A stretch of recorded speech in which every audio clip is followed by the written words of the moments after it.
Watercolor is one of the most versatile mediums, but did you know there are also 8 items you can use to transform your paintings?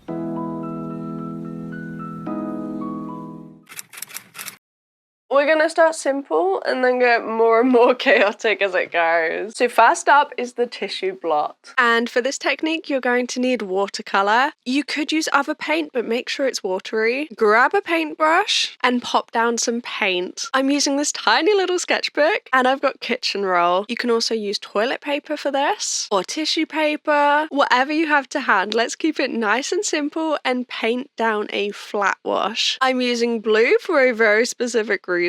Because we need to dab into this paint. And what this is going to do is the kitchen roll is going to collect the paint as long as you do it quickly before it dries. And I love to use this technique to create cute clouds. You've probably seen me use it many times for every plein air painting session I do. It literally is the easiest way to create clouds. You can also use it to lift paint if it goes in the wrong area or to regain highlights. It's the technique you need to know. And this is how I'm using it. Next, this is a really crazy one. Cling film or saran wrap. It's important to make the paint just a little bit darker than you'd like because the areas of the cling film that are completely flat down into the paint will be the same color, but every single area that's slightly raised is going to end up lighter.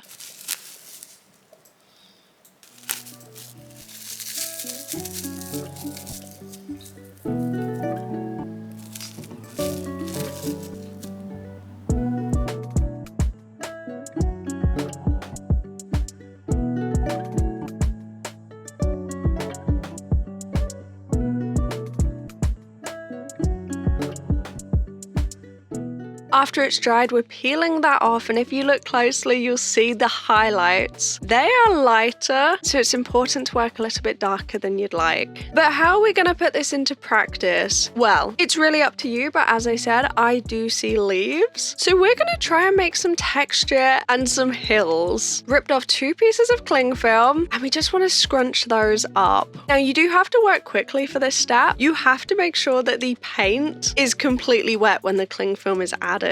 If it dries, it's not going to do anything. And this isn't a technique that you can speed up with a hairdryer. You need to allow it to fully dry. And we're going to talk about this problem later.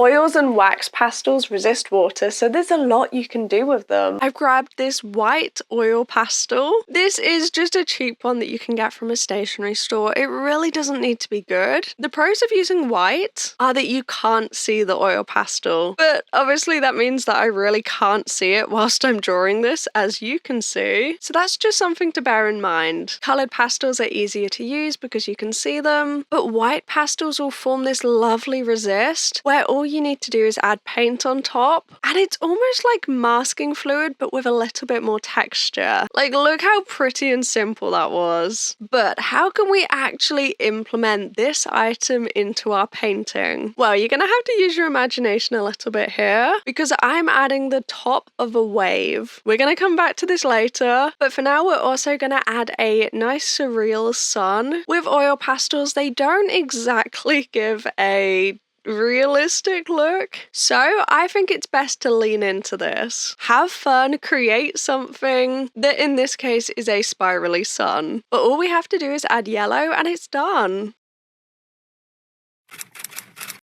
This one I'm sure you've already heard of. It's salt. There are loads of types. I've got table salt and kosher salt, reaching for a lovely dark blue, because with this technique, the salt will make an area lighter, if it all goes to plan. You're probably familiar with this technique already, and it's one that I've done so many times. I love the technique, but it's impossible for it to go right every time, as you'll see. We're starting off with the table salt, and this is on cellulose paper, this little sketchbook. Then reaching for the other.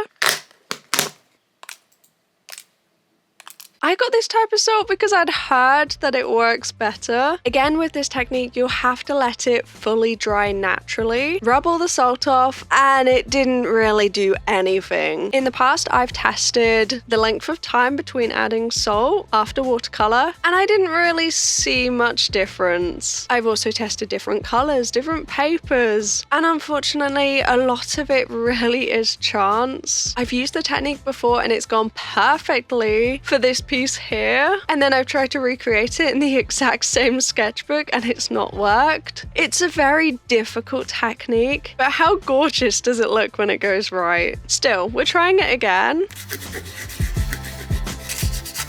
The exact same, and this one has gone much better. Can you believe it? But back to the painting. We're gonna add this item to the bottom here. This part is the sea, but obviously we're planning to fit 8 different items on this page, so it's only got a little section. And once all of that paint is down, we're just popping down both types of salt. Honestly, I don't think the type of salt makes much of a difference. The biggest factors are the paper you're using and the amount of paint that you've already got down. But it's very difficult to get right every time. And as you saw, it doesn't. You can get a completely different result for different papers, but if it works well, it's perfect and completely worth it.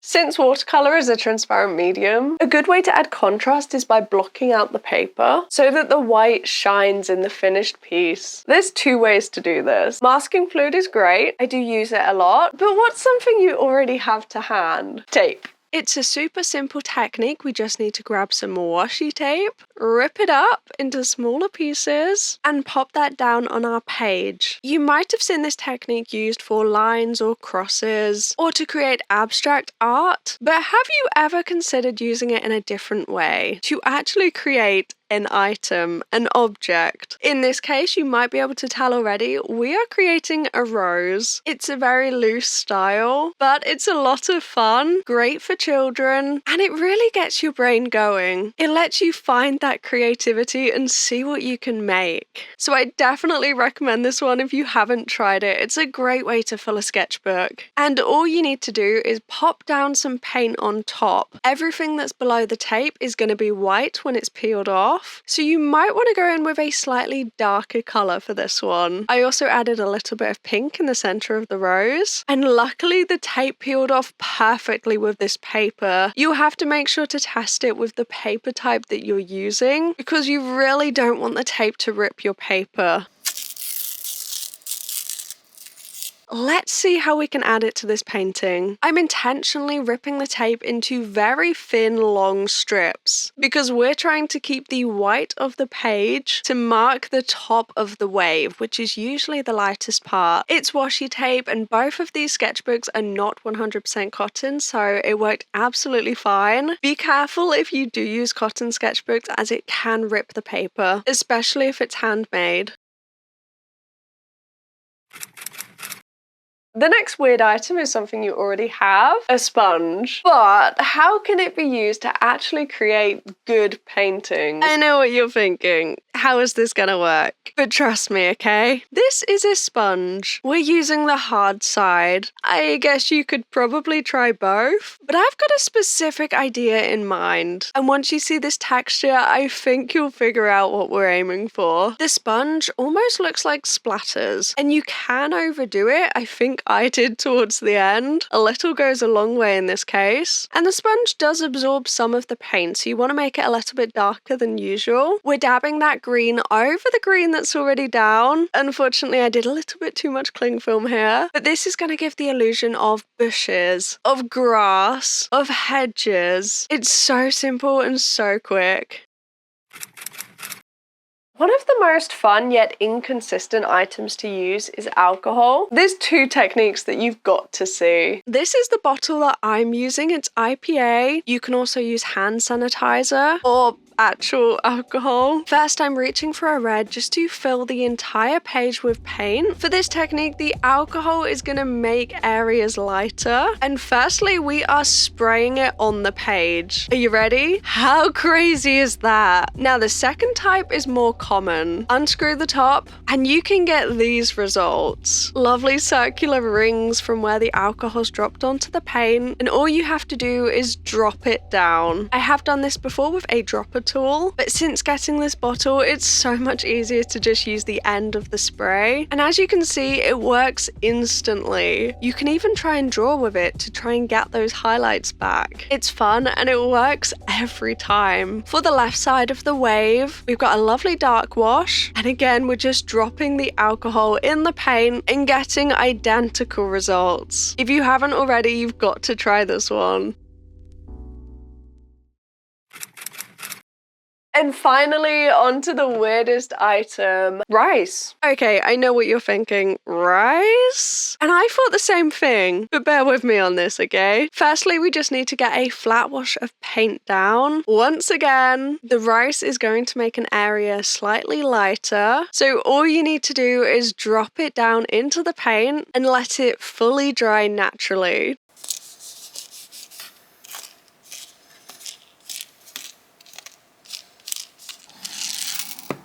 These results are weird, but let me show you how it's worked on a previous paper type. This one is 100% cotton, and as you can see, it kind of looks like sprinkles. Like, how perfect would this technique be on top of a cupcake? But anyway, we're painting a landscape, and the plan is to pop some rice on the left side of the wave, so it almost looks like splatters. This is a really fun technique, and it's super simple, but if you let the paint dry too fast, it won't really do anything. But here it is! I'm gonna leave that to dry, and then it's now time to take everything off. First, we've got the rice, the bigger pieces of salt that did seem to work better. The little ones were quite difficult to get off. I love the gradient in the cling film, and it does actually look like hills, doesn't it? It actually kind of looks like a field. The tape worked perfectly, and obviously this painting is a little bit extreme. We're using 8 weird items to transform one painting, but I wanted to show you how you could use it in your paintings, and to show that whilst they seem crazy, they can